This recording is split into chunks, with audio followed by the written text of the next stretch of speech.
ब्लॉन्डर के बारे में कुछ ऐसी चीज बताऊंगा जो शायद आपको नहीं पता होगी, तो आइए देखते हैं। 50 minutes is not equal to and. कई दफा हमको ऐसा लगता है कि 50 मिनट में जो ब्लॉन्डर है उसका काम करना बंद हो जाता है या फिर वो डीएक्टिवेट हो जाता है, लेकिन ऐसा कतई नहीं होता है। 50 मिनट के बाद भी ब्लॉन्डर जो है ये काम करते रहता है। जब तक आप ब्लॉन्डर को बालों से नहीं हटाते तब तक वो काम करते रहता है। सो ब्लॉन्डर में जो इंग्रेडिएंट होता है उसको कहते हैं पर सल्फेट्स। पर सल्फेट जो होता है वो एक स्ट्रॉन्ग ऑक्सीडाइजिंग एजेंट है। उसके साथ जब हम डेवलपर को मिक्स करते हैं तब इसकी जो पावर है वो कई गुना बढ़ जाती है, एंड जिसके कारण हमको एक जबरदस्त वाली लाइटनिंग देखने को मिलती है। सो 45 से 50 मिनट की जो विंडो है उसमें जो ब्लॉन्डर है वो मैक्सिमम मेलानिन को लाइट कर देता है। मैक्सिमम जो आर्टिफिशियल या नेचुरल पिगमेंट्स है उनको ये ब्रेक डाउन कर देता है या फिर लाइट कर देता है। ब्लॉन्डर में जो हम पेरोक्साइड डालते हैं यानी कि जो डेवलपर डालते हैं वो डिकम्पोज होते रहता है। जो पर सल्फेट्स होते हैं वो बहुत ही ज्यादा स्टेबल होते हैं, जो आपकी पेरोक्साइड की पावर को थोड़ा सा बूस्ट कर देते हैं, जिसकी वजह से पेरोक्साइड कंटिन्यूअसली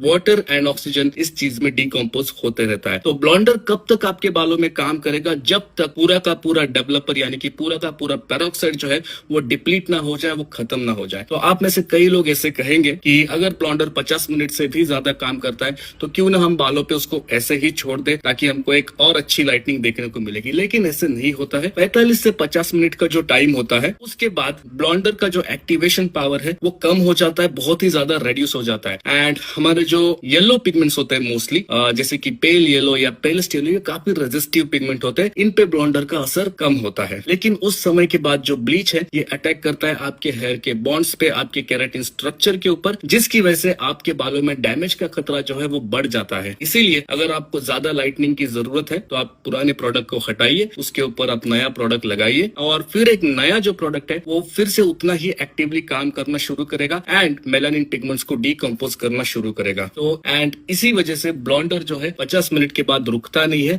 उसका पावर कम हो जाता है बट ये रुकता नहीं है। ब्लॉन्डर को रुकाने के लिए हमेशा आपको उसको निकालना पड़ेगा, वॉश करना पड़ेगा। एंड इसलिए मैं कहता हूँ कि